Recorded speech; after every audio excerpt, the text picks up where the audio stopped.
संपूर्ण श्री शिव महापुराण अध्याय 13वा सदाचार संपन्नता ओंकार आणि गायत्री जप दान अर्थ आणि पुरुषार्थ। ऋषीजन सुतांना म्हणाले, हे महात्मन, आता आपण सदाचाराची माहिती सांगा। त्याचप्रमाणे कोणती सत्कर्मे केल्याने स्वर्गाधिक पुण्यलोक प्राप्त होतो आणि कोणती दुष्कर्म केल्याने अतिशय भयानक नरक यातना भोगाव्या लागतात याची माहिती सांगणे ही नम्र प्रार्थना। सूत म्हणाले, मुनिजन हो, ज्याचे आचार विचार उच्चार सात्विक आहे अशा ब्राह्मणाला स्वतःला ब्राह्मण म्हणवण्याचा अधिकार आहे।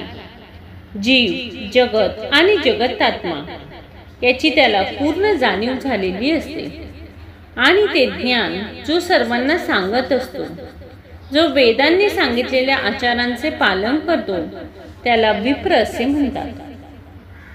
जो वेदातील धर्माचे आचरण करतो त्याला द्विज असे म्हणतात।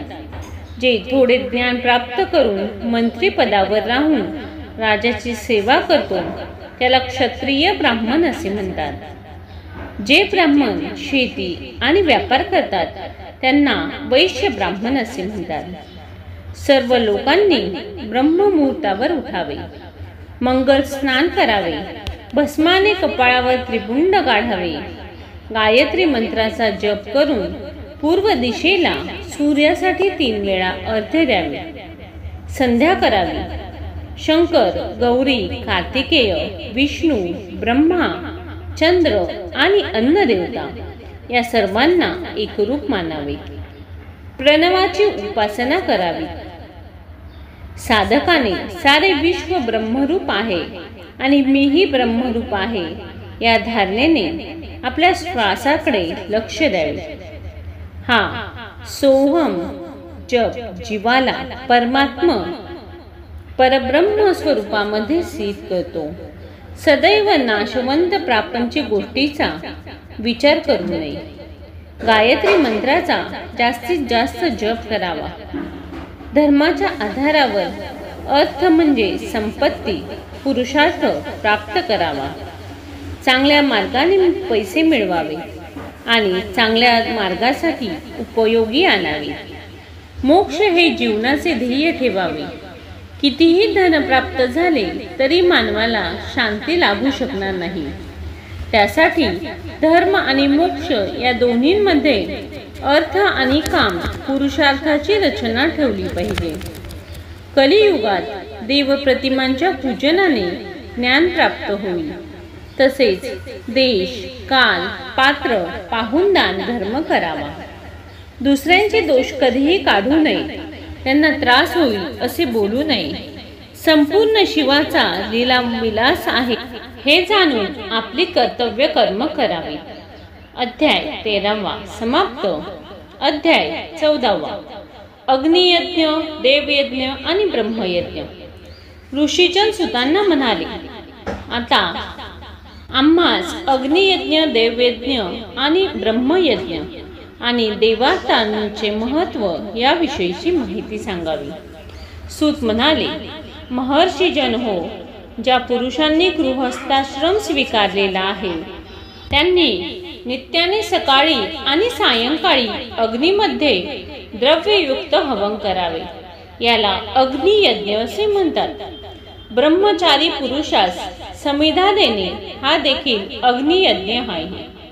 त्यांनी त्या समिधा अग्नीमध्ये हवन कराव्या। जोपर्यंत अविवाहित आहोत तोपर्यंत ब्रह्मचर्य व्रताचे कडक पालन करावे।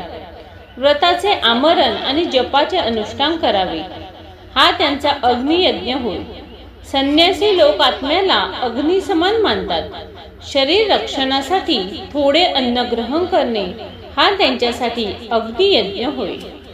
दिवसा सूर्यामध्ये अग्नी अधिष्ठित असतो, त्यामुळे प्रातःकाली सूर्याला दिलेली आहुती अग्नियज्ञा समान आहे। इंद्रादी सर्व देवतांसाठी अग्नीमध्ये आहुती देणे याला देवयज्ञ म्हणतात। चुडा करणाऱ्या संस्कारामध्ये विधियुक्त हवन कर्म केले जाते।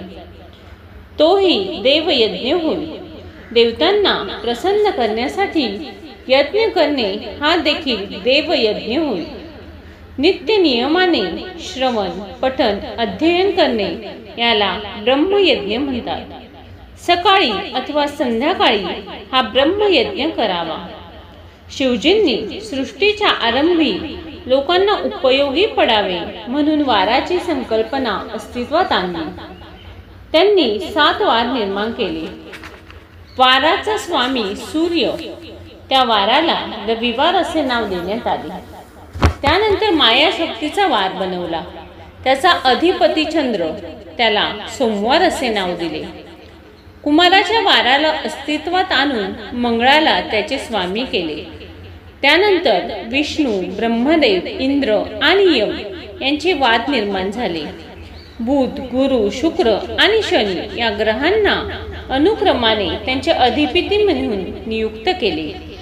त्यांच्या नावावरून बुधवार, गुरुवार, शुक्रवार, शनिवार असे वार अस्तित्वात आले.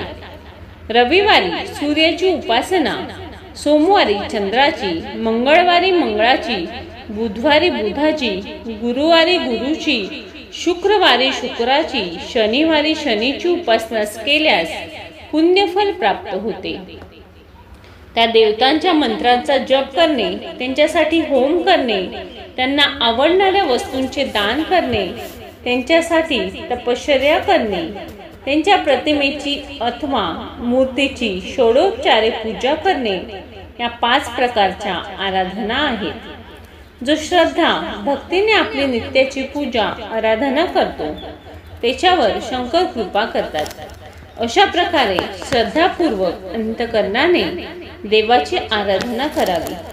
समाजाच्या हितासाठी ज्या काही सुखसोयी करता येतील त्या करण्याचा प्रयत्न करावा.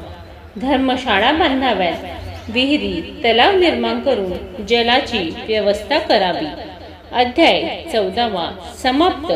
व्हिडिओ आवडल्यास लाईक करा, सबस्क्राईब करा. धन्यवाद.